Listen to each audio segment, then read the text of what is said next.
السلام علیکم ورحمۃ اللہ وبرکاتہ۔ امید ہے کہ اللہ کے فضل و کرم سے آپ بالکل خیریت سے ہوں گے۔ آج کی ویڈیو میں آپ کے ساتھ وضو کا طریقہ شیئر کرنے لگی ہوں۔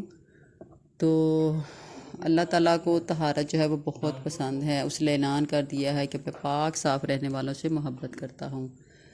وہ طہارت ظاہری ہو، باطنی ہو، وہ عقیدے کی ہو یا جسم کی ہو، طہارت خواہ افکار کی ہو یا لباس کی ہو، اللہ تعالیٰ کو بہت پسند ہے۔ اس لیے ہمیں کوشش کرنی چاہیے کہ جیسے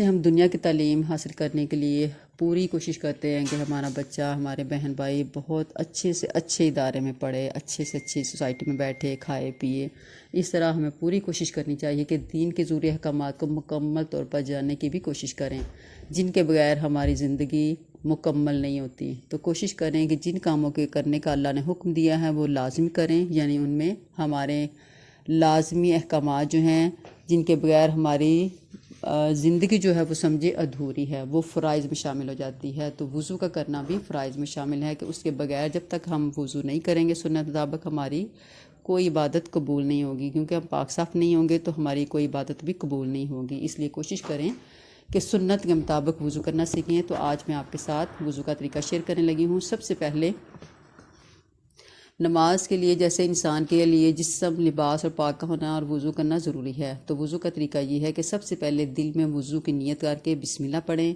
پھر 3 بار دونوں ہاتھ دھوئیں، پھر دائیں ہاتھ سے 3 بار کلی کریں اور 3 بار ہی ناک میں پانی ڈال کر بائیں ہاتھ سے ناک صاف کریں، پھر 3 بار منہ دھوئیں اور داڑھی کا خلال کریں، پھر 3 بار دایاں ہاتھ کوہنی تک دھوئیں، اسی طرح بایاں ہاتھ بھی کوہنی تک 3 دفعہ دھوئیں اور انگلیوں کے درمیان خلال کریں، پھر 1 بار سر کا مسح کریں، پھر دایاں پاؤں ٹخنوں تک 3 بار دھوئیں اور پاؤں کی انگلیوں کے درمیان خلال کریں، اسی طریقے سے بایاں پاؤں 3 دفعہ دھوئیں۔ تو اب آپ کا وضو مکمل ہو جاتا ہے اور اس کے بعد وضو کی دعائیں پڑھیں۔ تو یہ مکمل طریقہ ہے وضو کا۔ تو کوشش کریں سنت کے مطابق وضو کریں اور اس میں جو فرائض ہیں وہ پورے کریں اور جو سنتیں ہیں وہ پوری کریں۔ تو اللہ تعالیٰ ہمارے اس وضو کو مکمل طور پر